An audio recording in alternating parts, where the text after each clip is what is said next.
आज टोचन किंग का बदला बहादुर गदड़ी को इतना भारी पड़ने वाला है कि ये गुरुवीर ने कभी सोचा नहीं होगा। नमस्ते मित्रों, तो आपने पिछले वीडियो में देखा ही था कि कैसे बहादुर गदड़ी ने हमारे टोचन किंग को बीच में से चीर कर रख दिया था। उस टोचन मुकाबले में हमारा शेर जैसा किंग जमीन पर गिर पड़ा था और उसकी हालत ऐसी हो गई थी कि अब वो चलने लायक भी नहीं बचा था। उस दिन का गुस्सा मेरे दिल में खौल रहा था और आज का मिशन साफ था, किंग को फिर से तैयार करना और गदड़ी से हिसाब बराबर करना। हमने किंग को क्रेन की मदद से ट्रक में लोड किया। ट्रक के पिछले हिस्से में किंग को रखकर हम निकल पड़े बेनी की शॉप की तरफ। ट्रक के इंजन की गरज, रास्ते की धूल और मन में बदले का जोश सब मिलकर माहौल को एकदम फिल्मी बना रहे थे। और क्या हम आज बहादुर गदड़ी से बदला ले पाएंगे? इसका जवाब तो आखिरी पल में ही मिलेगा। तो लेकर चलते हैं अपने ट्रक को बेनी की शॉप पर और वहीं देखेंगे कि आखिर कितना नुकसान हुआ है हमारे टोचन किंग में। और आज तो बहादुर गदड़ी से बदला लेकर ही रहूंगा, चाहे कुछ भी हो जाए। काफी देर बाद आखिरकार मैं बेनी की शॉप पर पहुंचा। धीरे धीरे ट्रक को सेट किया ताकि किंग को सही तरीके से उतारा जा सके और उसे गैरेज में खड़ा किया जा सके, जिससे बेनी उसे ठीक कर सके। बैक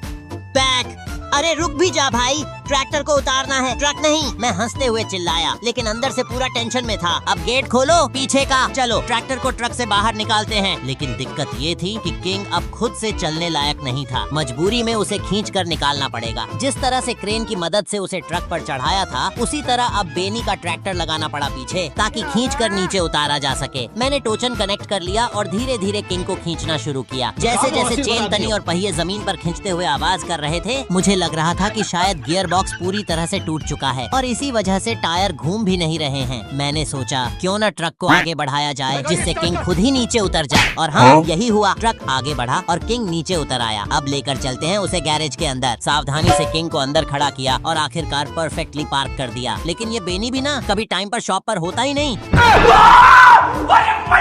बेनी भाई, इस ट्रैक्टर को ऐसा खतरनाक मॉडिफाई कर दो कि बहादुर गदड़ी नाम सुनते ही कांप जाएं। और कर लो कुदरत की बनाई चीज तो छेड़छाड़, सारी बहाना का। और फिर मैंने बेनी से पूछा, ये ट्रैक्टर बीच में से कैसे टूट गया, वो भी एक मामूली बहादुर गदड़ी से? बेनी बोला, तुमने कहीं दूसरी जगह मॉडिफाई करवाया होगा और वहाँ पैसों के चक्कर में ओरिजिनल बोल्ट की जगह नकली बोल्ट डाल दिए होंगे, इसी वजह से ट्रैक्टर बीच में से टूट गया। ये सुनते ही मेरे अंदर आग लग गई। लेकिन अब जो हो चुका था उसे बदल नहीं सकता था। मैंने गहरी सांस लेते हुए कहा, कोई बात नहीं, अब उस बहादुर गदड़ी से बदला लेंगे। बेनी, अब तू जल्दी से इस ट्रैक्टर को मॉडिफाई कर, क्योंकि आज उसके लिए कोई रहम नहीं होगा।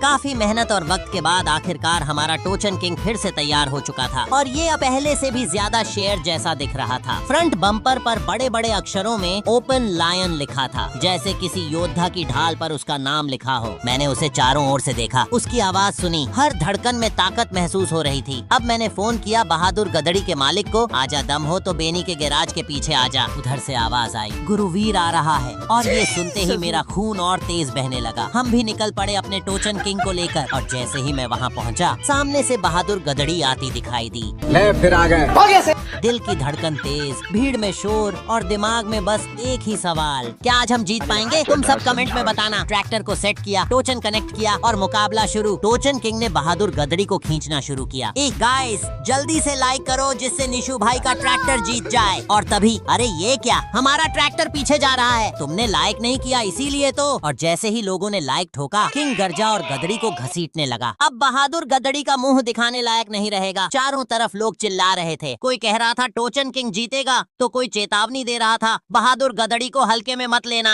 मुकाबला और खतरनाक होता जा रहा था। गदड़ी को घसीटते घसीटते हम गांव में पहुंच गए, उसी जगह जहां गुरुवीर ने पहले टोचन किंग को नीचा दिखाया था। लोग दंग रह गए गदड़ी की हालत देखकर। टायर तो बीच रास्ते में ही अलग हो गए थे। गुरुवीर की बोलती बंद हो चुकी थी। मैंने जोर से कहा, जब तक गुरुवीर टोचन किंग से माफी नहीं मांगेगा तब तक ट्रैक्टर रुकेगी नहीं। काफी देर बाद आखिरकार गुरुवीर की आंखों में आंसू आ गए। उसने हाथ जोड़कर माफी मांगी और तब जाकर मैंने किंग को रोका। आज सिर्फ बदला नहीं लिया गया, बल्कि सबको सबक भी मिल गया। टोचन किंग से पंगा लेने का अंजाम क्या होता है